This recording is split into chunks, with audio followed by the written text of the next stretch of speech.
This is ridiculous. I'm sorry.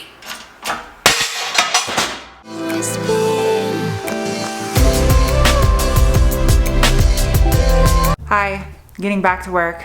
I'm gonna finish up the front bushing installation on Mr. Dose. If you are new to the channel and you don't know what a Mr. Dose is, it's a 91 MR2 Turbo project car. Link up above will get you caught up. If you guys missed the last video, I've just bought this squisher. It's my new 20-ton hydraulic press. So I'm gonna use this and get to work.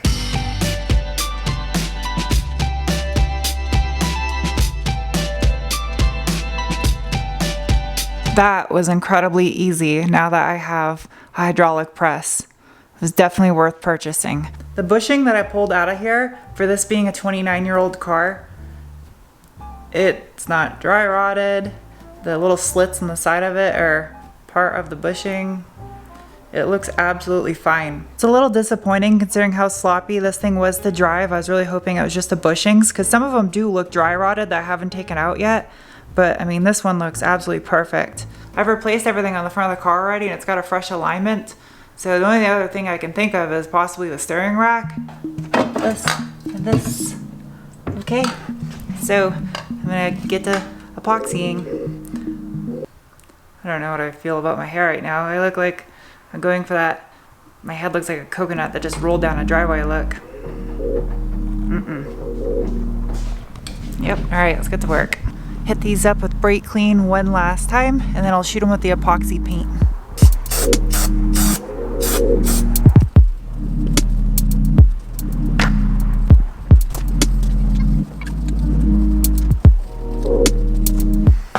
Okay, I'm letting this sit for about 5 minutes, and I'll hit it up with a third coat. I just did 2 coats, and then it's gotta sit overnight, which means I'm gonna go get some tasty food, since I can't really do anything else. This is gonna be a little bit of a vlog video too. You're welcome. Oh yeah, by the way, this right here is a new clutch and a single mass flywheel kit for the TT. I'm impressed how nice this actually looks. It's already pretty dry too. Okay. That's what's up. This looks good. This gonna look so good under the car and no one will ever see it. And this took 2.5 days to do this, but it's worth it. Front C-arm with strut rod. Front C-arm with strut rod. So that means these guys, yeah, these go right there. Put the lube in the hole first. Just like that. Lots of lube. You can never have too much lube. Oh yeah, nice and easy.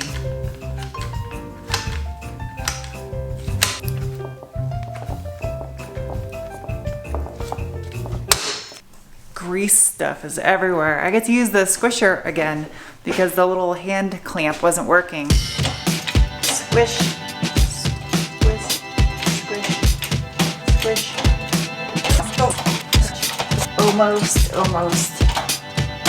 That's good right there. Ta-da! Squished. Good morning. It's the next day. I didn't take you with me last night to go grocery shopping, so we're continuing right here. Look, my nails are not indestructible. You're always wondering how I work on cars with nails. Well, my actual nail is, but the dip cracked off. I didn't pay attention to this. I should have when I was visually inspecting these, but look at this ball joint. Yeah, it may look fine, but that's a lot of slop. I know some dick potato in the comment section is gonna complain that, why didn't you get this all done in one video? So-and-so channel does it all in one video. I don't give a shit. So I'm gonna remove these things right now since I do have a new set on the way. And I'm gonna put them back on my car just so I don't have parts laying all over the place. It'll make it really easy to put everything back together.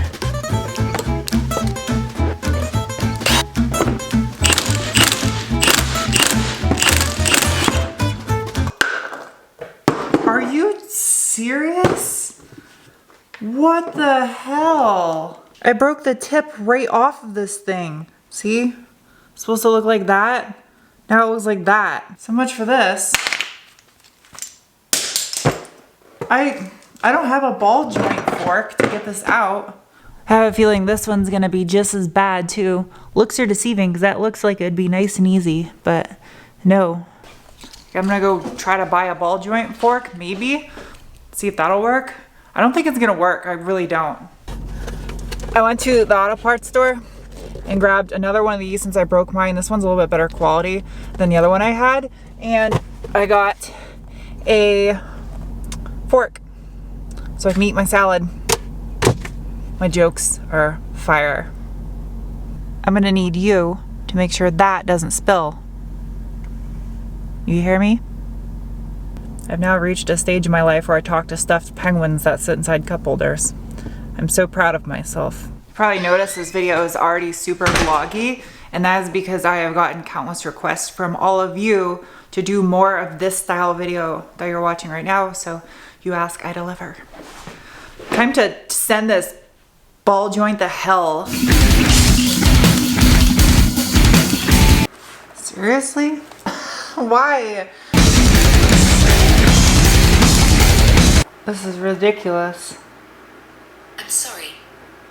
I don't know if this is gonna work because I don't know if this ball joint fork will withstand the force. There's so many Star Wars references in my videos lately. Here goes nothing.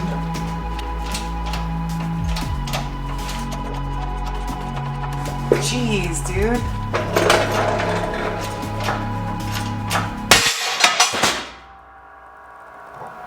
Okay, it's out. Wow. That was not dangerous or scary.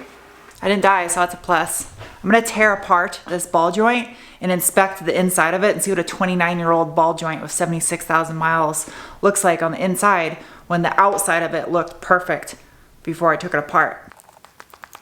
You can already hear it. I mean, the press probably didn't help, but there's a lot of movement down inside this pocket down below. That's just because the grease is old and dried up, and that's why there's a lot of movement on the inside of the boot. And if you look right here in this little seam, this little gap inside where the ball itself is at, it's really orange and dried out inside there. The grease is just old. All right, lower control arm, put you in place. Time to do the next one.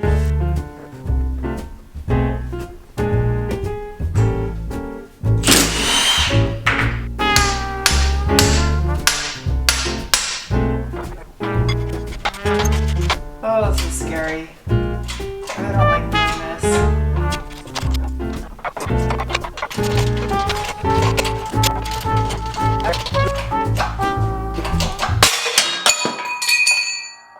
There you go.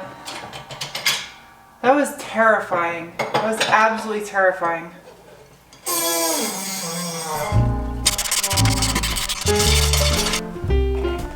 Old, new.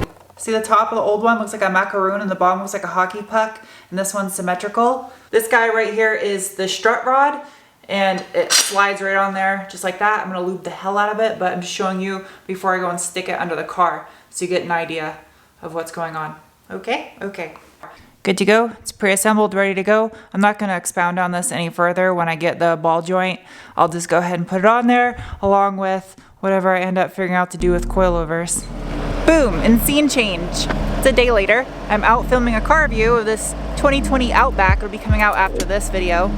But I needed to focus on that review today, so it gave me time to think about what to buy for suspension, coilovers, struts, whatever.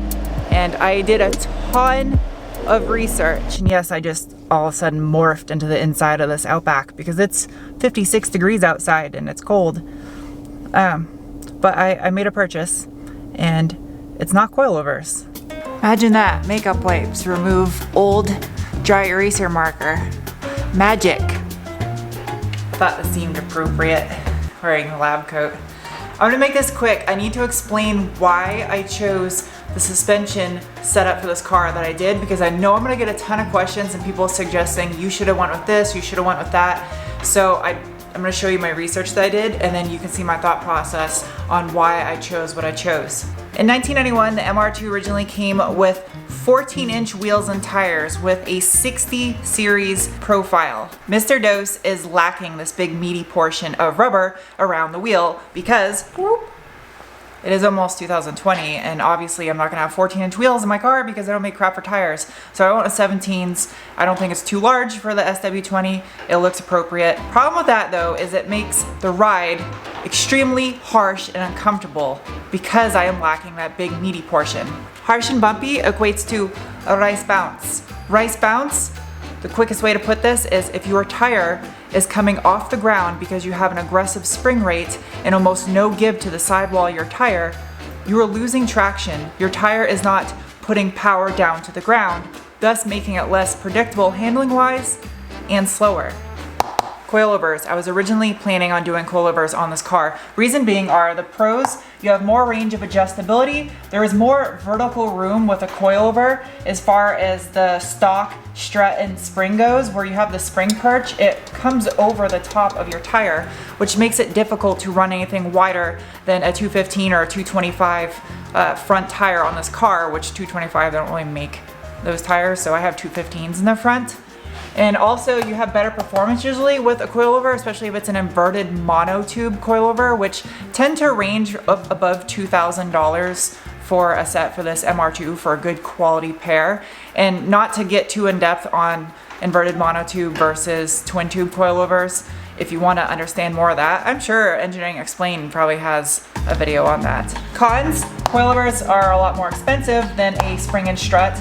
They're more complex when it comes to making adjustments or doing your alignment because you can do corner balancing with a coilover. There's a lot more adjustability and range, especially on the higher end coilovers. And then also you have less horizontal room because this is something I didn't realize. A coilover will sit closer to the wheel and the back right here, where I have 215/40 tires on a 8-inch wide wheel with a 35 mil offset. That will no longer fit with most coilovers because the coilover is going to be closer to the actual wheel, despite not having a spring perch sitting above it anymore, which gives you more vertical room. But again, it creates an issue even more so than what I already have, where these tires fit perfectly with these wheels on the car right now. You can, however, remedy that situation with a pillow ball mount or crash bolts to give you more camber adjustability, but then it starts getting into the range of I'm spending upwards of $2,500 to $3,000 for a set of coilovers, and I really don't think I'm going to get that much more performance out of a coilover than a quality spring and strut on this car, especially because of the fact that I live in Arizona and there's a lot of harsh roads around here, and I intend on driving this thing more on road than I do on track.